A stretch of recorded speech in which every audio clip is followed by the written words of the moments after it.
Costa Gavras, immense cinéaste, avec lequel j'aurais l'honneur de l'accueillir.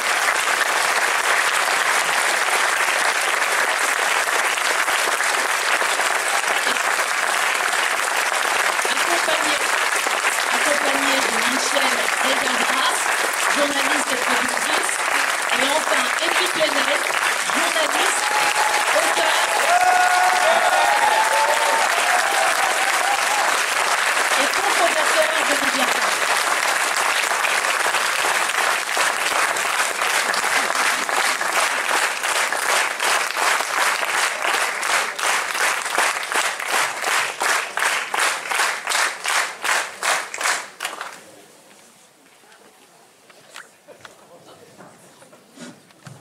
Nous allons vous asseoir. J'espère que vous l'avez compris depuis le début que c'est un film qui ne se passe pas aujourd'hui. On a écrit ce film au début des années 80. C'est important parce que sinon on ne comprend rien du tout. Merci. Installez-vous, installez-vous. Je pense qu'on comprend que c'est l'histoire de la Palestine.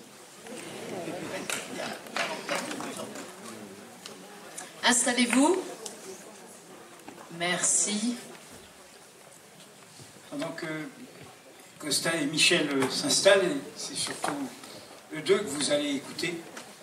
Ce film est un film très très important, il est sorti en 1983. Quelques informations documentaires simplement sur ce film.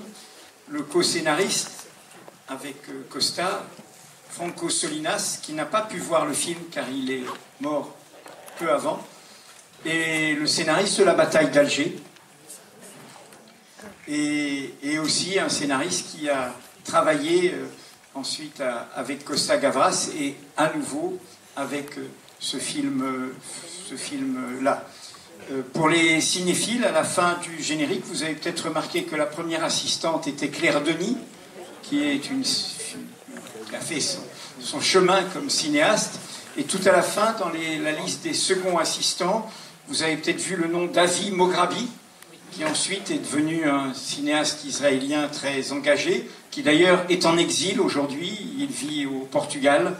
Il fait partie de cette minorité qui ne supporte plus évidemment ce qui est fait au nom de ce pays. Enfin, en un mot, à partir d'une histoire très humaine qu'ils vont raconter, et très féministe, comme vous l'avez vu, et ça aussi c'est anticipateur. Ce film, qui, ce ne serait probablement plus possible aujourd'hui, a été tourné en grande partie en Israël, en fait est au cœur du sujet. Au cœur, une maison, une terre, la dépossession, la colonisation, et évidemment, à partir de ce personnage du procureur israélien, le fait que plus on sait qu'on dépossède l'autre, plus on est habité soi-même par une forme de peur, car on sait que l'autre va vous en vouloir, que l'autre ne peut que vous en vouloir. Et donc, il faudrait que ce film soit vu partout aujourd'hui, justement parce que, de manière pas au cœur de cette actualité que nous vivons depuis 2 ans, eh bien, il dit le cœur du sujet. Le cœur du sujet, la dépossession d'un peuple, la colonisation, et qui enferme ceux qui colonisent, ceux qui violent les droits, dans leur propre peur, en fait. Et je voudrais souligner, et Michel et Costa vont parler, cet acteur, qui est un acteur palestinien, qui s'appelle Bakri aussi, comme son héros, il a le même nom, et qui même dans ce choix du casting, incarne totalement cela, et comme une sorte de droiture et de fantôme presque qui hante le paysage, et un paysage où, enfin voilà quoi, c'est revoir ce film aujourd'hui, 42 ans après sa sortie, et enfin, je m'arrêterai après, je vais leur passer la parole. Quand je dis que c'est un film rare, exceptionnel, il faut savoir que même déjà, alors que ce film a pu avoir lieu, avec des partenaires, même en Israël, eh bien ce film a été maudit. Jill Kleberg, qui est une actrice très renommée américaine, en a payé le prix lourd s'est vue refuser toutes sortes de rôles après.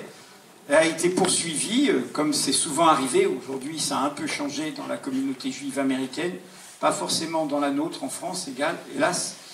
Elle a été poursuivie un peu comme si elle incarnait voilà, une sorte de faute hein, vis-à-vis de la critique de ce qui est fait au nom d'un crime précédent, mais qui amène à faire d'autres crimes.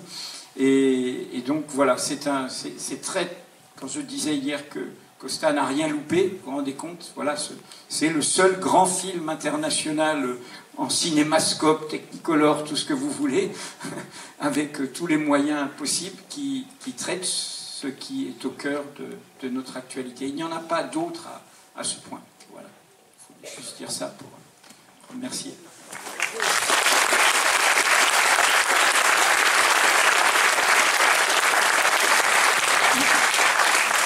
Cher public, n'hésitez pas à prendre la parole. Mais peut-être qu'ils peuvent nous dire d'abord un peu comment est né ce film. Tout à fait. Voilà. Sachez qu'après Z, le succès de Z, tous les mouvements de libération latino-américains, n'importe où dans le monde, sont venus à la maison en disant pourquoi pas nous? Pourquoi Costa ne fait pas un film après eux?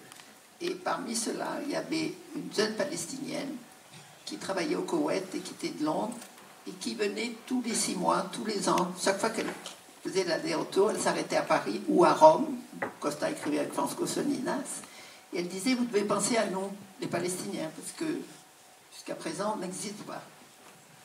Et c'est ainsi que petit à petit, Costa va vous le dire, l'idée de ce personnage qui vient, qui se présente un peu comme dans Battleby de Scribner. C'est un personnage qui se présente et qui dit « Oui, il préfère notre livre, je ne veux pas partir ». Et c'est donc, voilà. Et puis ensuite, nous sommes allés en Israël, avec Capeliouk. En fait, c'est ça, c'est une demande permanente. Et puis un jour, je dis à Michel et à Franco Solinas, bah, allons voir en Israël, qu'est-ce qui se passe. Parce que les informations que nous avions étaient minimales. Et on ne parlait que des terroristes. On ne parlait pas des Palestiniens, on ne parlait pas de ce qui passait sur place. Eh bien, nous sommes allés téléphoner un ami journaliste qui s'appelait Capellouk, Amnon Capellouk, qui écrivait... Qui joue le juge. Qui joue dans un des juges. Et qui écrivait souvent au Monde, au journal Le Monde et au journal... C'est ça. Et c'était un homme à qui je faisais beaucoup confiance. Je lui ai dit, voilà, on va venir voir qu'est-ce qui se passe. Et il dit, venez, je vais vous faire un tour. Et c'est vrai qu'il nous a conduit un peu partout. Et une des premières expériences que nous avons eues, en sortant de Jérusalem, un peu dans une petite ville, on est tombé sur une maison explosée. Il a dit, qu'est-ce que c'est? Ah, mais il dit, viens, on va voir les voisins. Il m'a dit, parce que qu'est-ce qui s'est passé? Quelqu'un de la famille de cette maison a dû être considéré comme terroriste, on lui a fait exploser la maison. J'ai dit, mais on fait ça ici, on n'a jamais entendu parler de cela. Il m'a dit, oh, mais il y a au moins 5000 maisons qui ont été explosées depuis quelques années. Vous ne savez rien de tout cela. Eh bien, il a sonné. En 80. Oui, nous étions en 80, début 80-81. Parce qu'il a fallu par la suite écrire le scénario et tourner le film, qui est sorti en 83, comme a dit Louis. Eh bien, il a sonné à la porte d'à côté, d'en face, et nous avons été reçus formidablement tous les 5, parce qu'il y avait Amnon et sa femme, et moi et Michel, et Sir Franco Solinas.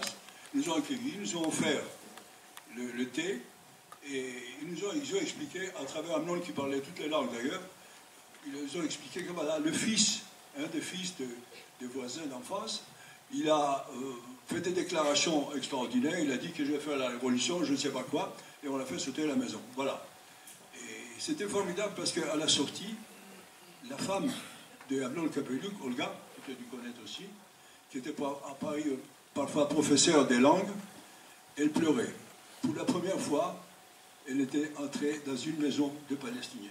Voilà, elle ne connaissait pas, ils vivaient là depuis longtemps. Alors après, on a fait le tour du pays, on a vu plusieurs endroits, on a rencontré beaucoup de personnes, on a vu ce que vous avez vu là aussi, le lieu où des milliers de Palestiniens ont été renvoyés Et ils ont resté là quelques années. Et ils sont partis par la suite, ailleurs. Le camp de Jéricho. Le camp de Jéricho. Et puis un jour, pour faire tout cela un peu plus court, un homme m'a dit, il y a 6, notamment le maire de Jéricho, avec 5 autres maires, veulent te voir. Je dis, voyons-le. On a pris une salle à l'hôtel David, où on était descendu, et 6 maires sont venus. Le maire de Jéricho, c'était un arabe qui avait vécu en Amérique, qui était venu là pour essayer de voir qu'est-ce qui s'est passé, qu'est-ce qui pouvait se passer, qu'est-ce qu'on pouvait faire passivement pour avoir des bons accords avec les Israéliens. Et ils m'ont tous parlé, et un homme traduisait, et le maire aussi, qu'ils n'avaient aucune intention d'être terroristes. Ils voulaient un pays pacifique. Ils voulaient vivre tous pacifiques avec les Israéliens. C'était des moments extraordinaires parce que 5 personnes qui disaient des choses, chacun différentes, selon le lieu où ils vivaient. Ils disaient aussi des difficultés qu'ils pouvaient avoir pour vendre leurs produits, pour avoir avec les autorités, avec les militaires. Et je dois vous dire aussi que c'était vraiment d'une grande émotion. L'autre chose qu'on a découvert, le pays, on pouvait voyager partout à cette époque. Il y avait ici et là quelques patrouilles qui arrêtaient, comme vous l'avez vu dans le film. Rien de plus. Et je dois dire que plusieurs années plus tard, j'ai voulu retourner, précisément pour montrer le film aux Palestiniens, notamment à Arafat, qui était encore vivant, qui était là-bas. Et c'est vrai que pour aller d'une ville à l'autre, c'était l'enfer. Il fallait passer des heures de contact, de contrôle permanent, etc. Et je regrette parce qu'on a pu voir Arafat, mais on n'a pas pu voir le film parce qu'il était bloqué dans cette espèce de bunker dans lequel il vivait, avec quelques autres. Et c'était vraiment des moments très, très émouvants. Alors quant au film après, évidemment, il était boycotté beaucoup. En France, Gaumont l'a montré beaucoup. Mais chaque fois que le film passait dans une salle, on téléphonait pour dire il y a une bombe dans la salle. Alors on écoutait tout le monde, on cherchait pour trouver la bombe. Les gens ne partaient pas, ils restaient le voir. Et puis voilà, il a fait cette carrière-là pendant quelques semaines. Je vois qu'au bout d'un moment, Gaumont a décidé de le retirer. Mais une chose, et je termine, il ne serait jamais fait sur le plan économique et sur d'autres plans si Michel ne s'en était pas occupé. Je pourrais dire que si je fais la mise en scène, Michel a fait avec son équipe, et surtout Michel, a fait la production, et le film a la qualité, si vous voulez, de production, et cela, grâce à elle. Voilà. C'est-à-dire que c'était pas facile de tourner ce film en Israël. Parce que, en fait, le scénario avait été presque terminé avant que Missing sorte. Missing a été produit par les Américains, par Universal. Et il y avait le directeur de Head of Production de Universal qui avait adoré le scénario, qui était juif mais pro-palestinien, qui estimait que les Palestiniens, on devait les entendre, et qui était d'accord pour que ce film existe. Donc on a commencé à faire, que ça voulait absolument tourner en Israël, on a commencé à faire les repérages en Israël, mais il y a 2 scènes que nous n'avons pas tournées en Israël, c'est l'explosion de la maison, parce que j'estimais que c'était très délicat de faire l'explosion de la maison, et pour les Palestiniens et pour les Israéliens. Et le tribunal. Le tribunal a été fait en Italie comme l'explosion de la maison. Et tout le reste s'est tourné en Israël. Mais quand même avec beaucoup de difficultés. Parce que ce que nous avons eu en débarquant en Israël, c'est des articles dans les journaux corporatifs américains, c'est-à-dire Variety, Hollywood Reporter, qui ont été repris dans la presse israélienne, disant que Costa Gavras et Universal allaient faire un film qui déclencherait des attentats antisémites dans toutes les synagogues. Donc, je peux vous dire qu'une fois ces articles faits, c'est très difficile de tourner, parce que, par exemple, des particuliers nous donnaient un bureau, une maison, puis ensuite, quelqu'un leur disait « Mais attention, vous savez que Costa Gavras fait un film antisémite et pro-palestinien. » Donc, la veille du tournage, on téléphonait au bureau, on disait « Non, non, non, on vous rend votre chèque, non, non, non, on ne peut pas entendre parler, vous ne tournez pas là. » Donc ça a été très difficile. Et par exemple, la maison, puis on rencontrait en même temps des gens formidables. C'est-à-dire que par exemple, la propriétaire de la maison du village qui est devenu Kfar Imam, où il n'y a que des Russes, hein, pas de Palestiniens, mais que des Russes, qui ont été amenés dans les années 80. Voilà, 70-80. Un propriétaire qui était vraiment une israélienne pour la publicité du sionisme, c'est-à-dire les yeux bleus, bruns, magnifiques, pleine de vie, et qui était mariée à, j'ai supposé, un militaire des services secrets. Au début, il ne voulait pas lui donner la maison. Et puis petit à petit, j'ai fait une interview avec elle, on a discuté, et en même temps, on sentait la mauvaise conscience, parce qu'elle savait que dans son village, il y avait avant un village arabe. Et elle a dit une chose formidable, elle a dit, de toute façon, il faut peut-être en parler, et Costa Gavras, c'est peut-être le meilleur pour le faire, parce que je lui fais confiance. Il saura être équilibré. Donc on a rencontré des gens formidables. En même temps, un jour, avec mon directeur de production israélien, quand je lui disais le soir, bon, les difficultés, j'en ai marre, tout ça, il me disait, Michel, c'est pas des difficultés, c'est des petits problèmes, c'est rien. Et un jour, j'arrive, après avoir mis le tournage en route devant le mur de Jérusalem, le mur des lamentations à Jérusalem, avec Jean-Yann et Gilles Coburn. J'arrive au bureau, il fait sortir la secrétaire, il ferme la porte, il dit là, c'est vraiment les problèmes. Effectivement, c'est les Bakri d'être arrêtés par l'armée israélienne. Donc, l'acteur principal, alors vous savez, vous êtes assuré sur un film, et si votre acteur principal tue sa femme, tue sa mère, ou est en prison, vous n'êtes pas assuré pour ça. Et on était à moitié du tournage. Donc ça a été une longue histoire, et en fait, nous l'ont libéré, on a changé le plan de travail, nous l'ont libéré une semaine plus tard.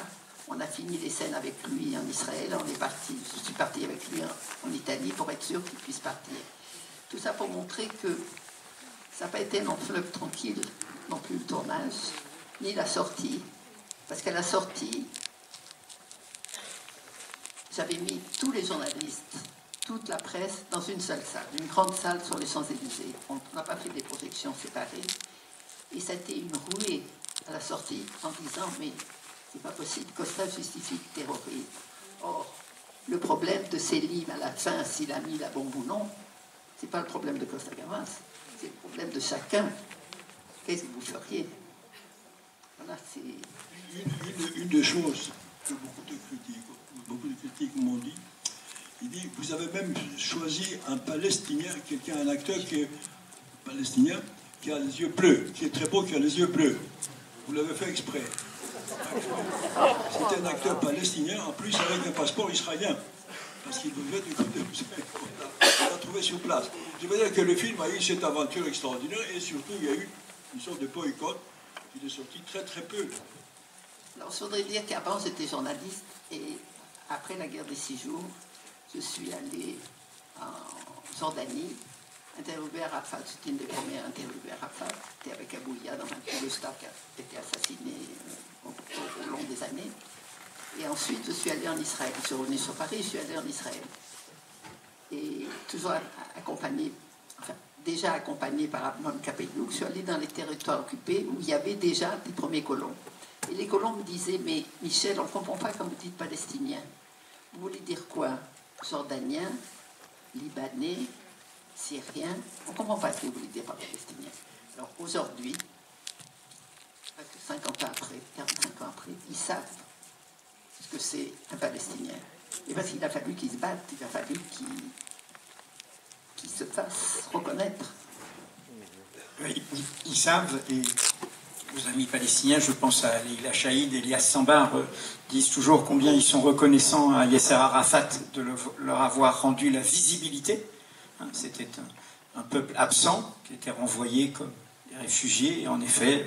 Et avec Isaac Rabin. Oui, mais ça c'est après. Je dis vraiment le combat originel, c'est-à-dire quand commence à se créer l'OLP, le Fatah, et du coup la lutte armée, il faut le dire très clairement, des années 60, c'était aussi le combat pour exister, pour retrouver une identité. Cette question de l'effacement, je suis plutôt pessimiste, quels que soient les bruits que vous entendez, car il est clair que le but des dirigeants israéliens est l'effacement de la Palestine. Ils peuvent négocier des vagues compromis, ils veulent désormais l'effacer, qu'elle revienne à l'invisibilité, qu'il n'y ait plus de Palestine. Il peut y avoir des individus qui existent, mais il n'y a pas de Palestine au sens d'un non-Palestine, d'un peuple qui a son histoire. Et c'était très fort quand vous voyez dans le village qui a changé de nom ce gardien, enfin ce berger, enfin celui qui accompagne et qui passe devant les ruines, les tombes et qui dit le nom ancien du village. Je dis c'est très très important car aujourd'hui c'est largement documenté. Depuis 1948, la stratégie d'Israël a été une stratégie qui s'est jouée par l'expulsion, c'est la Nakba, d'où ceux qui n'ont pas eu le temps de partir, c'est les 20% de citoyens palestiniens israéliens, ils sont 20%, et ils sont plutôt dans le nord, mais l'expulsion, la destruction, tout ce que vous connaissez, mais a été ensuite une bataille sur la topographie et la toponymie. Ce qui est pointé dans le film est au cœur d'une stratégie guerrière. Tous les noms ont changé, tous les noms ont été effacés, toute l'histoire a été effacée. Il n'y a pas d'histoire, il n'y a pas de passé. Et ça va très très loin. Les seules vraies victoires diplomatiques, puisque finalement les accords de paix ont été si fragiles, Rabin a été assassiné, vous connaissez la suite. La seule victoire qu'a pu obtenir la Palestine, c'est quand justement Elias Sambar a réussi à la faire reconnaître à l'UNESCO et a mené une bataille sur le sol, car n'oublions pas, c'est la Terre Sainte, et c'est la terre de tous les monothéismes. Et donc, par exemple, sur Hébron, il y a des colons terribles.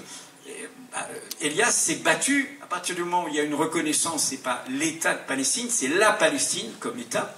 Et donc la Palestine a pu faire classer à Hébron, dans le cadre de l'UNESCO, des lieux comme lieu, trésor, je ne sais plus comment est la définition pour l'UNESCO, la trésor de l'humanité, mais au nom de la Palestine.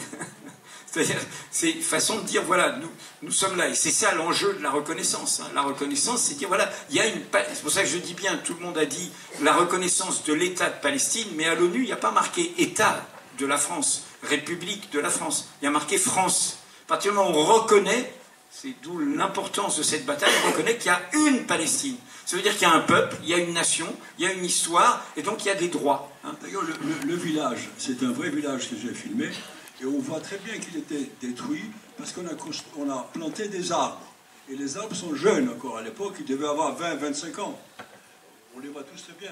Et c'était couvert complètement par des gravats, etc. Et la mosaïque existe.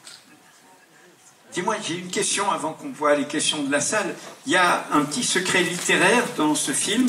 C'est que quand vous avez travaillé avec Solinas, il y a une nouvelle d'un grand auteur qui a écrit un grand roman sur le colonialisme, au fond, qui est au cœur des ténèbres, Joseph Conrad, et lequel a inspiré un autre film qui est Apocalypse Now. Et en fait, derrière votre scénario, il y a une nouvelle de Conrad.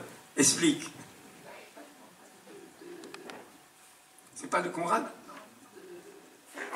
Alors c'est moi qui fais une erreur? C'est lui qui a écrit Moby Dick. Ah, de Melville alors? Melville. C'est de Melville. Alors j'ai confondu Melville et Conrad, pardon. C'est Melville qui a écrit une nouvelle sur un fonctionnaire qui ne veut pas quitter son bureau. Tout le monde non, mais ça c'est Bartleby. Bartleby. I prefer to would not. Bartleby. D'accord, parce que, écoute, Elias Sambar, il y a à peine 3 jours, oui, quand on s'est vu, oui, parlait de Conrad. Oui, oui. En fait, il s'est trompé. Ah, d'accord. Vous voyez. En fait, c'est... Voilà, donc, c'est...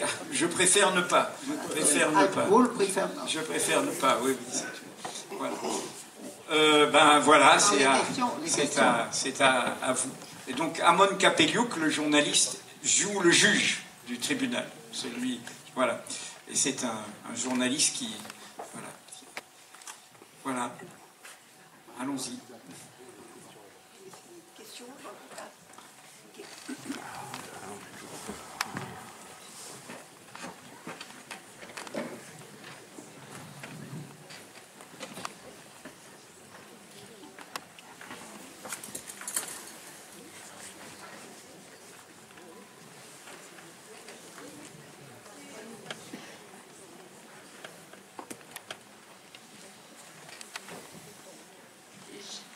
question est la suivante. Si aujourd'hui, vous réaliseriez et sortez ce même film en France, en Europe, partout dans le monde, est-ce que les conséquences seraient les mêmes? Les difficultés du tournage, j'imagine, mais les conséquences pour que les films soient distribués partout dans le monde. Vous savez, aujourd'hui, les journalistes, même 40 ans après, n'oublient pas qu'on a fait Anaka. Et souvent, quand on demande à Costa quel est votre film préféré, il répond c'est comme les enfants, on les aime tous, mais ceux qui ont eu des difficultés, peut-être qu'on a un sentiment un peu spécial pour eux. On aime l'enfant qui n'a pas réussi.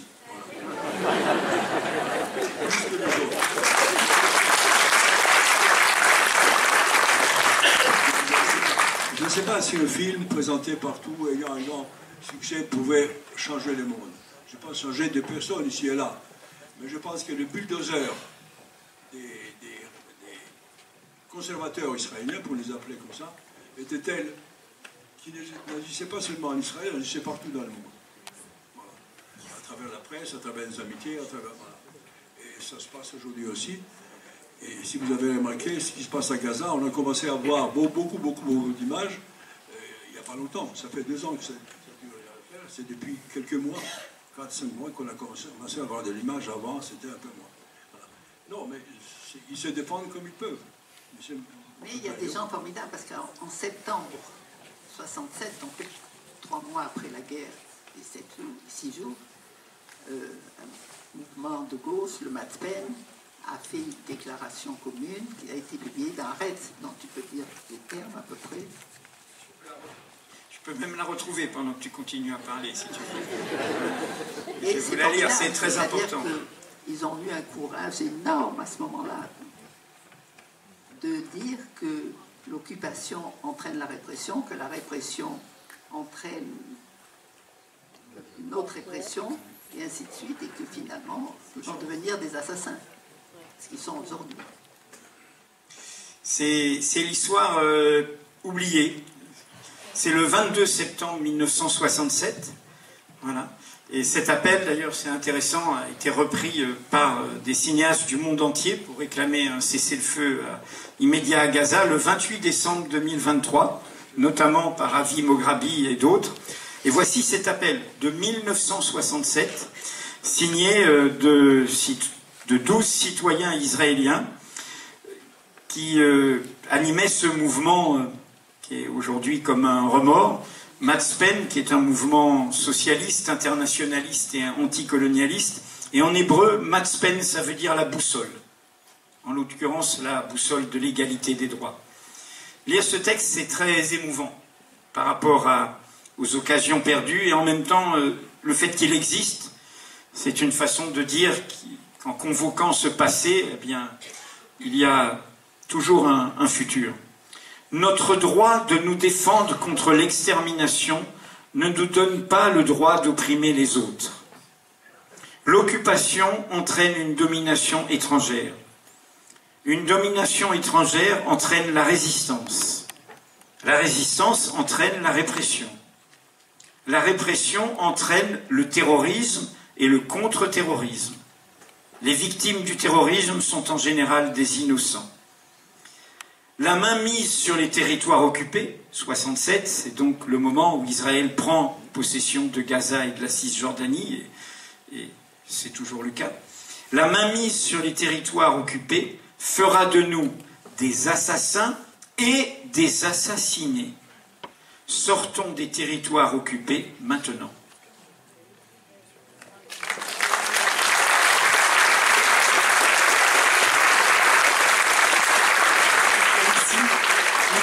Ce texte, c'est important. Alors, bonsoir, j'allais dire bonne soirée. Monsieur Costa-Gavras, je voulais juste vous demander si vous vous revendiquez cinéaste politique. Et politique, oui. Et la deuxième question, après Anaka, est-ce que vous vous a reproché d'avoir pris position au niveau de la Palestine? Est-ce que vous avez eu des gros problèmes par rapport à ça? Merci. Vous savez, le reproche c'est déjà, ils ont reproché au film que j'avais fait. Ils n'allaient pas le voir, c'était un film qui bonifie, qui glorifie les terroristes, etc. Voilà. Et le film a été beaucoup présenté comme cela. Voilà. Ils disaient parce que pour eux, montrer un Palestinien qui réclamait quelque chose d'une manière pacifique, c'était inacceptable. Tous les Palestiniens exigeaient des choses à travers, et ils voulaient s'imposer par les terroristes. C'était tous des terroristes. C'est d'ailleurs, au début, quand on m'a demandé de faire un film là-dessus, je disais non, je ne touche pas à ça. L'idée, c'était que c'était tous des terroristes. Même si on lisait des textes comme cela, etc., l'idée était répandue partout et personne ne voulait pas entendre parler. Donc, il fallait connaître ça. Et j'essayais, moi, avec mes films, j'essayais, à cette époque où le cinéma français avait la possibilité de faire beaucoup de films de qualité, il continue toujours d'ailleurs, c'est d'essayer de parler du monde que je découvrais au fur et à mesure, que je découvrais en France, parce que je venais d'un pays où il n'y avait pas la liberté de presse, etc., ni la culture, et j'avais découvert le monde à travers mes études en France et mon séjour, ma vie en France. Et alors je me suis dit, si je peux raconter des histoires qui me touchent profondément à travers le cinéma, et c'est le cinéma français, permettez de le faire. Bon, après évidemment, comme j'ai eu un succès, j'étais en Amérique, grâce à Z, le cinéma qui a un gros succès, j'ai pu faire 3 ou 4 films en Amérique, mais à des conditions très personnelles, que je contrôle complètement et les scénarios et les montages, et qu'on fasse la post-production du film en France, mais pas en Amérique. Voilà. Est-ce que tu acceptes d'être qualifié de cinéaste politique, ou est-ce que tu te revendiques, demander madame, comme cinéaste politique? Mais madame, nous sommes tous politiques. Le cinéma, c'est politique. Même une comédie que vous voyez, une imbécilité que vous voyez à l'écran, là, c'est politique. Parce qu'on ne peut pas se passer de ça. À partir du moment où on fait des films qui sont vus par des milliers ou des millions de personnes, parfois on a une responsabilité politique et non pas commerciale, comme on le dit souvent. Michel, tu voulais dire quelque chose? Non, pas ça. Je voulais dire que Céline, par exemple, à partir du moment où il prenait un passeport sud-africain, ce qui voulait dire quelque chose à l'époque, parce qu'à l'époque... C'était l'apartheid, donc. C'était l'apartheid. L'allusion est c'était la même situation très transparente. En Israël. Aujourd'hui, c'est le contraire. Ça voulait dire que s'il reconnaissait qu'il n'était plus palestinien, peut-être on pouvait envisager, s'il avait vraiment la preuve de la maison, que peut-être on pourrait... Ça devenait une personne réelle.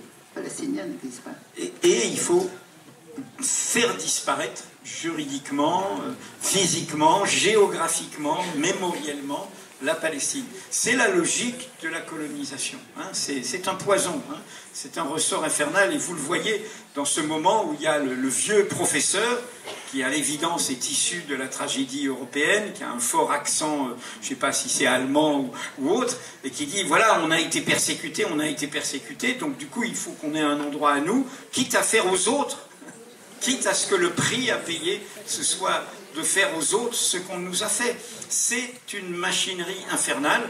Quand le film est tourné, ce n'était pas encore le cas, ça ne peut produire que des suprémacistes juifs, l'origine ne protège de rien, des racistes, des fascistes. Vous avez vu, le mot terroriste sert toujours à dénaturer les luttes de résistance. C'est un mot comme ça, valise, hein. Et vous avez vu que les quelques dizaines de passagers de la flottille qui ont été arrêtés ont été mis comme ça, agenouillés tous, et Ben Gvir, qui est un des fascistes qui est au gouvernement israélien, est venu se faire filmer, les traitant comme ça, vous êtes tous des terroristes, disant ça à ces personnes pacifiques qui essayaient de combattre le blocus. Le mot terroriste est un mot qu'emploient évidemment toutes les dominations illégitimes pour disqualifier une résistance. Voilà. Après, qu'il peut y avoir des débats au sein de ces résistances sur est-ce que tous les moyens sont bons et est-ce que les fins justifient tous les moyens, ça c'est autre chose. Mais c'est légitime qu'il puisse y avoir aussi des débats au sein des forces qui résistent à... Mais à propos des terroristes ou pas, films terroristes ou pas, politiques ou pas, je veux préciser une chose. Quand j'ai sorti Z et puis l'aveu par la suite, on a dit qu'est-ce que c'est que ce cinéma politique? On a dit que le cinéma n'a rien à voir avec la politique. Voilà, c'était comme ça, c'était l'esprit. Et aujourd'hui, je vois la publicité de certains films qui disent film politique. Je veux dire, le sentiment a changé complètement. Peu à peu, on a compris que le cinéma a un rôle à jouer. Pas un rôle pour fanatisme, quoi que ce soit, pour que les cinéastes, qui sont des individus libres, disent ce qu'ils pensent sur telle ou telle situation. Voilà, ça, à mon avis, on l'a en France, on a réussi ça en France, et ça continue, croyez-moi, ça va continuer.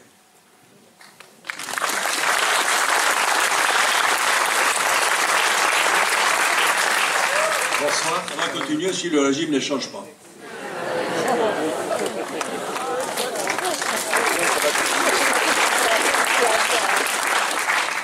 Bonsoir. Merci, Monsieur Costa-Gavras, pour ce film. Où êtes-vous? Je suis là, debout. Ah, très bien. Et merci, Monsieur Plenel, dans ces moments-là, par vos articles, de porter un petit peu l'espoir. Je voudrais revenir sur quelques petites choses. Je fais partie de l'association Diwan en Lorraine. On a eu le plaisir d'inviter Elias Sambar et Ilan Papé qui ont échangé. Et à propos de la lutte armée, ce que nous disait Elias Sambar, c'est qu'au départ, la lutte des Palestiniens, c'est les régimes arabes qui voulaient s'en emparer. Et puis, les Palestiniens ont pris les choses en main et il y a eu une bataille à l'intérieur de la Palestine occupée. Il y a eu beaucoup de morts et ils ont enterré chaque mort dans son camp et c'est là où ils se sont regroupés. Ensuite, il y a des intellectuels palestiniens dans l'université américaine de Beyrouth qui ont posé le problème parce que Elias Sambar se disait marxiste-léniniste. Mais quand il parlait de la Palestine, il était plutôt nationaliste. Donc ça le dérangeait. Et qui, eux, ont parlé d'un seul pays où vivraient des juifs, des musulmans et des chrétiens, un homme, une voix, et ça leur a donné espoir. C'est important de dire ça parce qu'on parle souvent de deux États. Et je reviens aussi à ce que dit Pierre Stamboul, qui était président de l'Union juive pour la paix. Il est parti en Palestine, il était avec le maire de Naplouse, et il était pour deux États, et le maire de Naplouse a ouvert la fenêtre, et il lui a montré toutes les colonies, et il lui dit, mais tu le mets où le deuxième État? Et donc, si on revient à un État, vous comprendrez pourquoi je fais cette intervention, c'est que dans le film, vous avez une personne qui va dire quelque chose qui est important. Ils sont en train d'essayer de donner le deal à l'avocate. Est-ce qu'il va prendre le passeport ou pas? Et puis, il y a une personne, je pense que c'est le responsable du cabinet d'avocats ou tout ça, qui lui dit « Mais tu ne comprends pas que si on fait ça, si on lui donne la maison, ces 2 millions, on n'existe plus. » C'est le droit au retour, c'est le vieux professeur dont je parlais tout à l'heure. Exactement. Et je suis d'accord avec vous sur plein de choses, Monsieur Plenel, sauf sur ce que vous avez dit, que les colons, ils se réfugient dans leur peur. Non, c'est très lucide, c'est implacable, c'est monstrueux. Ils ont envie de construire un État et pour ce faire, il faut qu'ils effacent la Palestine, mais plus que ça, il faut qu'ils effacent les Palestiniens puisque ça devient un État juif. Et c'est-à-dire celui qui ne porte pas cette identité de juif n'a même pas le droit de posséder la terre, ça va beaucoup plus loin. Et donc du coup, si on arrive à ça, ça revient à Golda Meir qui reprochait aux Palestiniens, je ne vous pardonnerai jamais de nous obliger à faire ce que l'on vous fait. On arrive à ça. Et donc, je veux terminer quand même par une note optimiste. C'est à nous, ensemble, à la communauté internationale, d'imposer le droit pour que ces deux peuples puissent vivre ensemble. Parce qu'il y a une voie, mais si on laisse la voie uniquement aux gens aujourd'hui qui gouvernent, mais pas seulement, parce que tous les gouvernants en Europe, aux États-Unis les soutiennent, il faut qu'on puisse porter nos voix parce qu'il y a un chemin possible. Je réagis.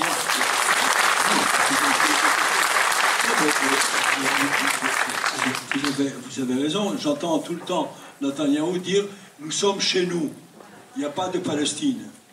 Donc, la Palestine existe depuis l'Antiquité, depuis la période byzantine, etc. Donc, le fait qu'il s'approprie complètement cet espace-là, c'est quelque chose que, peu à peu, on a fini par l'accepter, vous savez, indirectement. C'est pour ça que les pays, pendant 2 ans maintenant, ne touchent pas beaucoup, ne parlent pas beaucoup, ils laissent faire.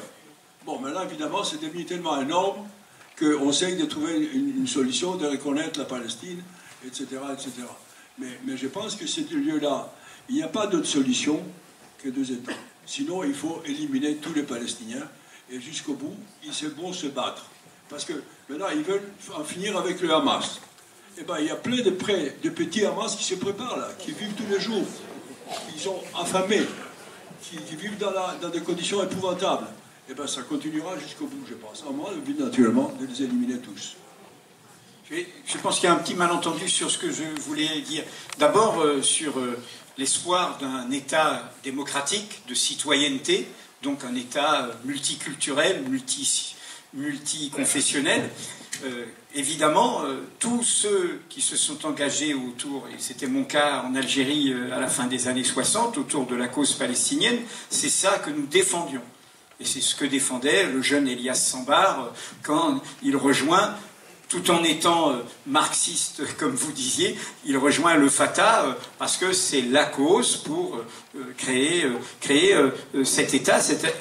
Et c'est quelque chose de très important, y compris dans l'histoire des débats du mouvement sioniste.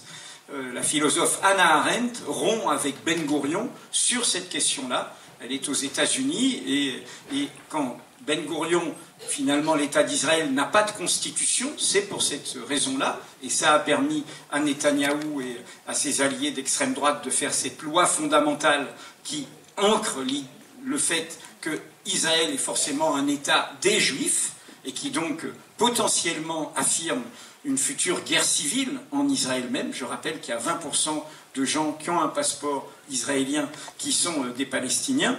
Et donc, cet idéal-là est démocratiquement le bon idéal. Le rapport de force, le jeu politique international a amené au compromis des 2 États, avec en face des dirigeants israéliens qui, en fait, fondamentalement ne l'ont pas accepté, et je vais y revenir, dans la radicalisation de la société israélienne qui se traduit par l'assassinat d'Isaac Rabin par un extrémiste israélien. Et donc, ils font tout, et c'est Netanyahou est le produit de ça, pour empêcher l'existence d'un autre État. Ils sont pas loin de rendre impossible, et ils ont tout fait pour, les colonies, etc. Vous avez entièrement raison sur ce paysage. Qu'est-ce que j'ai voulu dire par ma formulation tout à l'heure? Ce film nous le rappelle. Le texte du Matt Spen nous le rappelle. Les personnes que vous citez, y compris Ilan Pappé et d'autres qui sont partis en exil, nous le rappellent. En Israël, avant l'État, il y a un foyer national juif qui existait par ailleurs. Il y a des citoyens israéliens qui pensent comme vous et moi, qui sont aujourd'hui ultra minoritaires, mais qui ont les mêmes idéaux universalistes. Le plus symbolique d'entre eux, qui est devenu presque silencieux par tristesse et désolation, c'est Michel Warschawski, dit Mikado, dont la femme, Léa Tsemel, qui est une Sabra, qui est née en Palestine, et l'avocate qui a défendu, c'est comme Jill Kleber, qui a défendu tous les Palestiniens possibles et imaginables. Vous pouvez retrouver un documentaire sur elle, s'appelle The Advocate, qui est sur elle. Donc, il faut essayer de se dire, qu'est-ce qui s'est passé pour que ça produise des fascistes? C'est ça que je voulais pointer. C'est-à-dire, qu'est-ce qui fait que quand on colonise, en se croyant civilisé, en croyant qu'on est la seule, soi-disant, État démocratique du Proche-Orient, en se racontant toutes ces idées-là, et en les accompagnant, et puis tout d'un coup, en fait, on produit des fascistes, y compris des gens qui sont carrément, potentiellement, comme des nazis. Comment ça se fait? La prise de conscience d'un Elie Barnavi, qui a été ambassadeur ici, et qui aujourd'hui se dit, c'est pas possible. Qu'est-ce qu'on a produit? Eh bien, c'est ça que je voulais vous dire. Quand on colonise, on commence à être... On veut, au bout du compte, on va finir par vouloir l'extermination de l'autre. Mais on va finir par vouloir l'extermination de l'autre. La barbarie, elle n'est pas autonome, elle n'est pas évidente dans l'humanité. Comment devient-on un civilisé barbare? Parce qu'à un moment, on est hanté par la peur de l'autre. Et on bascule dans l'idée, du coup, l'autre, je veux vraiment le supprimer. Et c'est ce mécanisme-là. Je rappelle juste que ce mécanisme-là, nous, notre pays, nous l'avons connu.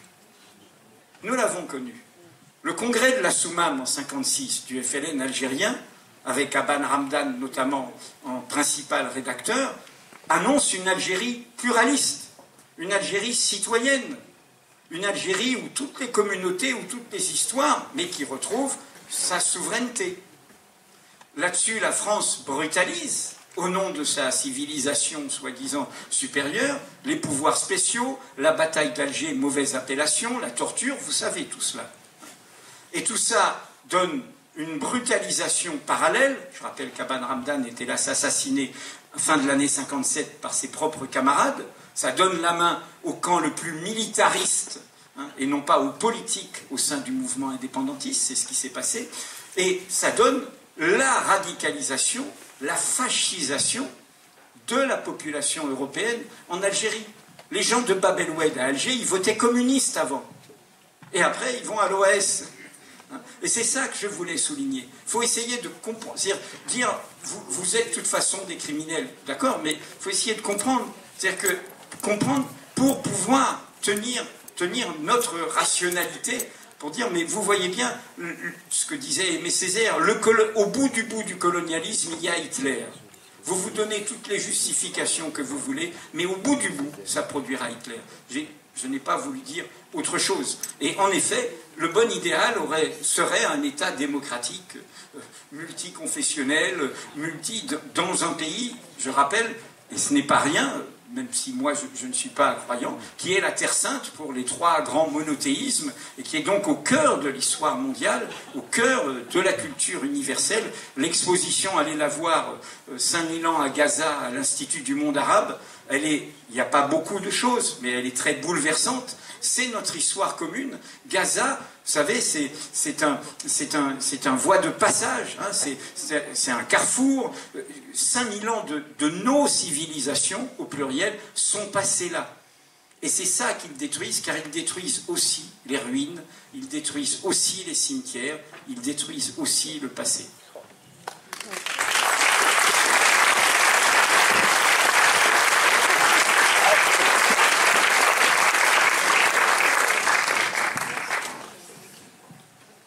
Monsieur Gavras, j'avais vu votre film à l'époque quand il est sorti. Je l'avais vu avec beaucoup d'effroi, mais aussi avec espoir, parce qu'il donnait à voir. Il donnait à voir et donnait à comprendre ce qui se passait là-bas. Et comme vous l'avez dit si justement, c'est le rôle du cinéma de donner à voir et de donner à comprendre. Et j'avais de l'espoir. Le voir aujourd'hui, 43 ans après, est épouvantable. Parce que derrière le génocide qui est en train de se commettre, il n'y a pas seulement ces criminels que vous avez filmés, mais il y a tous nos États qui sont tous complices. Alors, qui peut s'y opposer? Vous l'avez dit tout à l'heure, c'est nous. C'est les citoyennes et les citoyens. Il ne dépend que de nos sociétés de tenter de mettre un terme à ce génocide. Sinon, quoi qu'il se passe à l'ONU, il ira jusqu'au bout. Et c'est ce qui est en train de se passer. Bien,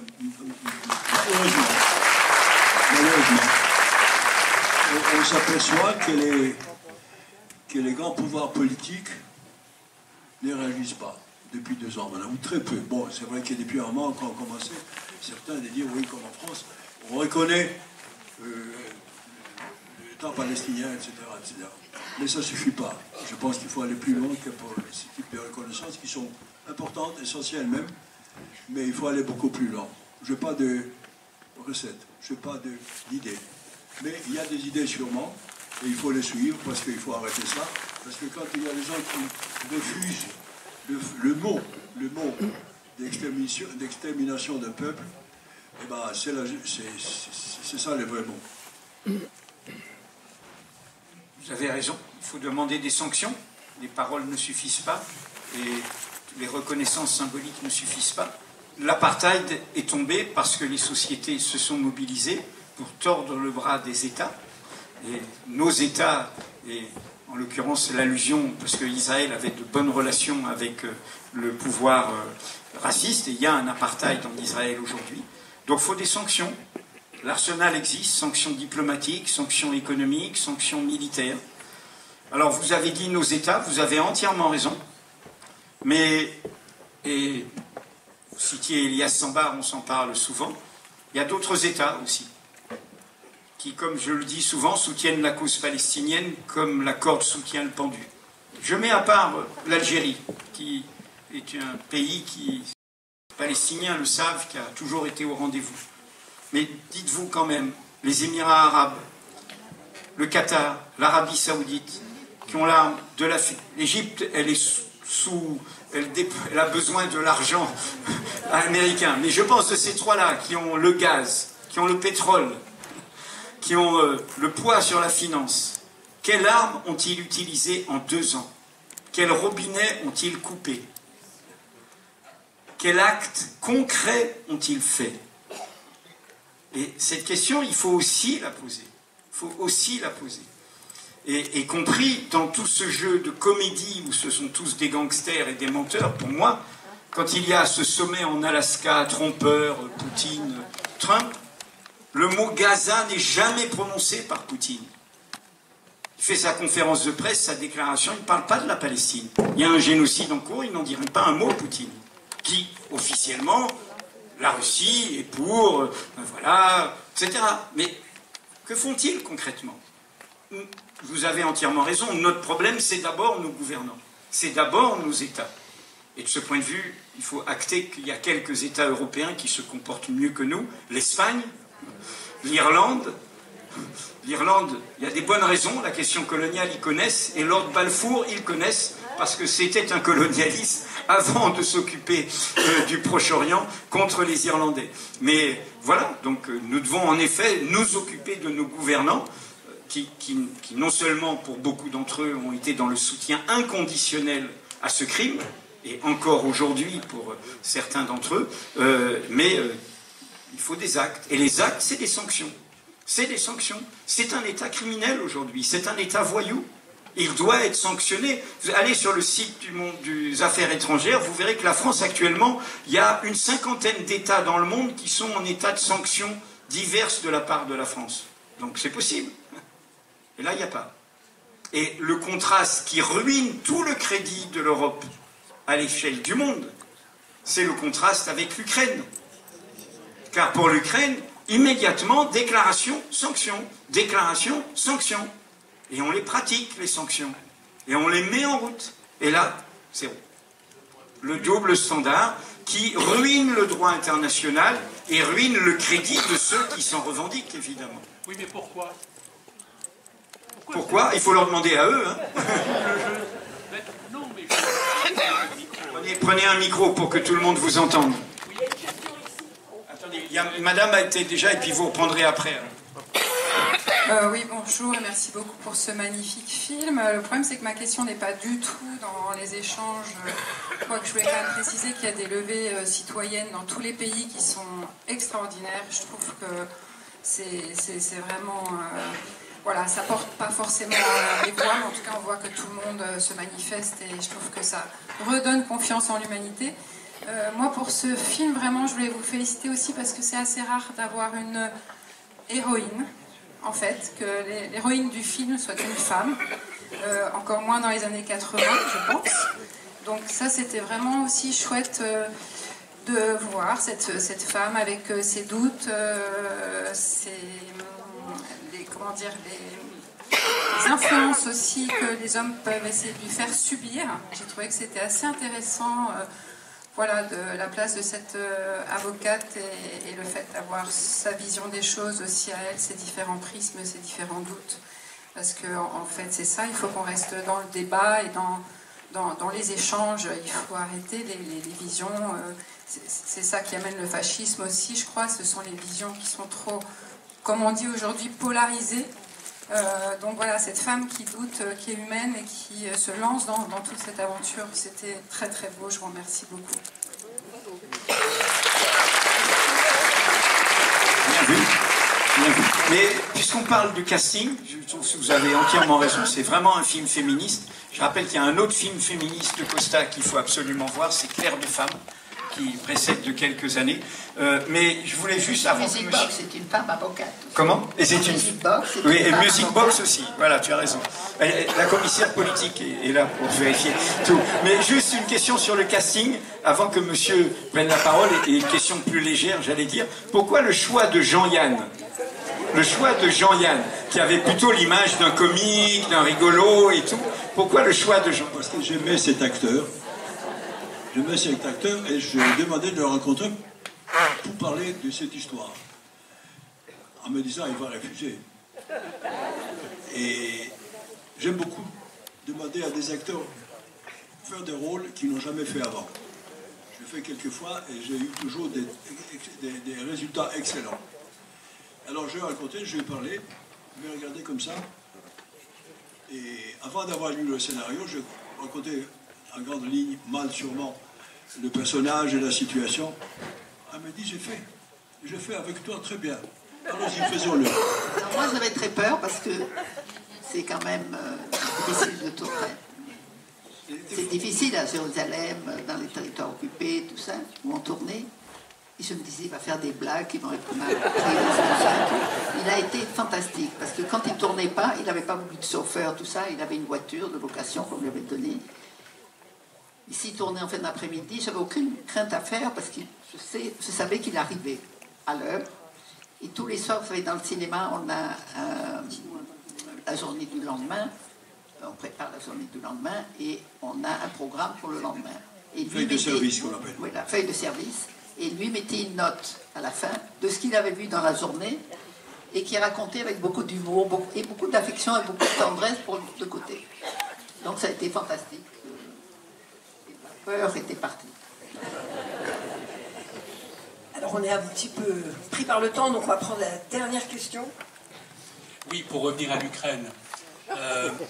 Pourquoi justement ce traitement, si je peux dire ça comme ça, ce traitement de faveur, donc concernant l'Ukraine, et ce silence assourdissant concernant ce qui se passe à Gaza? Je parle de la France et de l'Europe, mais surtout de la France parce que c'est ici où je vis. Je crois que la France, avec l'Allemagne, est un des pires pays dans d'abord le traitement de l'information concernant ce qui se passe à Gaza, et puis, je dirais, l'immobilisme. Hein, pour moi, ce sont des complices du génocide. Il n'y a pas d'autre mot. Il n'y a pas d'autre mot. Qu'est-ce que vous en pensez? Je dirais, vous êtes Je vais vous donner un exemple. Moi. Oui. Je vous donne un exemple. Il y a quelques jours, il y a un ou deux imbéciles qui ont été à Londres, qui ont tué 3 juifs à la sortie de la synagogue. C'est horrible, naturellement, c'est inacceptable. Et il y a eu des papiers dans tous les journaux, des pages entières, dans certains, avec des photos et tout ça. C'était formidable de le faire. Mais le même jour, il y a eu 77 morts à Gaza. Et ça a été tout petit dans certains journaux et pas dans tous. Parce que je lis beaucoup les journaux, j'ai lu certains américains aussi. Exprès, comme ça, pour me renseigner. Et ben voilà, le pourquoi. Alors là, il faut demander pourquoi. Et on se demande toujours pourquoi. Pour revenir à un truc de cinéma, pourquoi État de siège qui était contre l'Amérique? Pourquoi Missing qui était contre Washington? Pourquoi Music Box? Pourquoi tous les autres films que Costa a fait ont eu une ampleur internationale de critiques, de spectateurs? Et pourquoi Anaka a été enterré? La même chose. La même chose. Le même pouvoir. Le même, voilà. Pour répondre à votre question, je voudrais répondre par... Demandez aux journalistes, n'est-ce pas? Non, mais je ne vais pas répondre en journaliste. Puisque ce que vous dites, c'est un constat désespérant. Et je pense que nous, citoyennes et citoyens, dans le souci de l'humanité, on doit tenir tous les bouts. Il y a un peuple ukrainien qui est sous les bombes et il y a un peuple palestinien qui est à Gaza massacré. Et il y a... Voilà, et il ne faut pas, nous-mêmes, justement, nous ne devons pas être dans le double standard, nous ne devons pas être aveugles et ne voir qu'un côté. Et du coup, il y a un petit recueil qui vient de sortir, on a sorti un de ces textes hier sur Mediapart, avec Le titre est une traduction par Elias Sambar d'un poème de Mahmoud Darwish, et 17 écrivains, nous on a publié celui de Patrick Chamoiseau, ont écrit pour la Palestine. Voilà. Et je voudrais vous lire ça, je le fais chaque fois que j'interviens sur la Palestine, donc ceux qui m'ont déjà entendu, celles et ceux qui m'excusent, je fais toujours ça. C'est un poème de Mahmoud Darwish, et qui dit ce que nous devons sauver alors que les États ne le font pas. Il s'appelle « Pense aux autres ».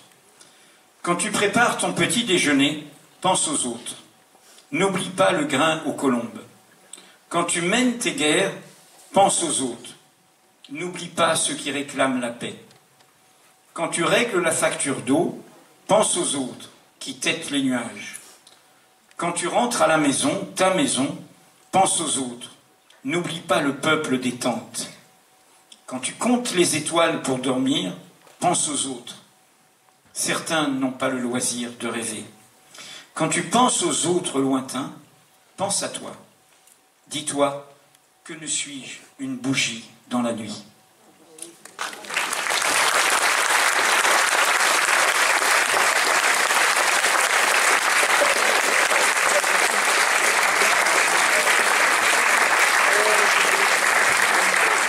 Alors, c'est sous vos applaudissements pour Edith Plenel, pour Costa Gavras, pour Michel.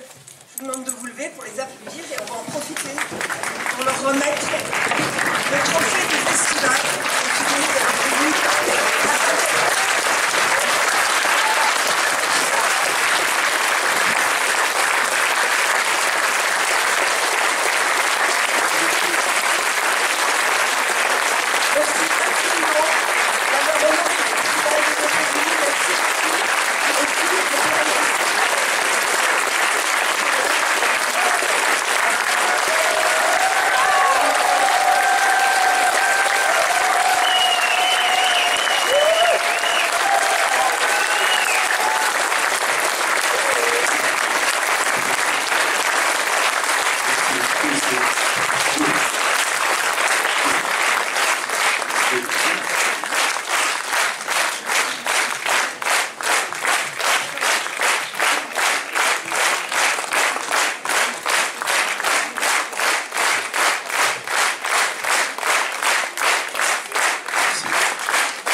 C'était déjà une grande découverte, ce festival.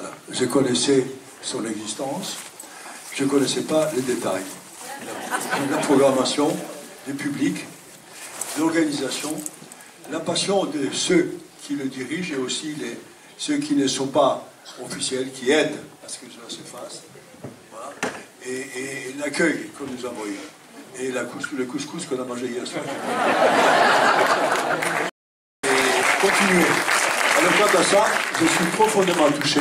Je ne m'y attendais pas du tout. Je ne m'y attendais pas du tout et c'est un grand plaisir et une grande émotion, et pour moi, pour Michel, parce qu'il y aura une très très bonne place chez nous. Merci beaucoup.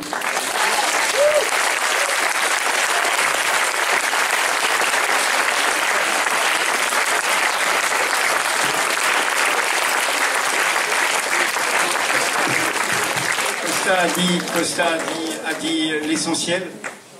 Ce festival, il nous aide à vivre, il nous aide à continuer, à résister, à ne pas céder. C'est une bouffée d'énergie. Et Costa a eu raison de souligner, en parlant des bénévoles, c'est un festival totalement ancré dans la réalité du territoire, de toutes celles et tous ceux qui font vivre ça. Donc dans ces temps un peu inquiétants, un peu de doute, un peu de désolation parfois, merci à vous toutes et tous, parce que ça redonne confiance. Et comme je le dis souvent du cinéma de Costa, il n'aime pas, il dit c'est pas le culte de la personnalité, son cinéma nous aide à vivre, vous aussi. Voilà, merci, Sarah, shukran.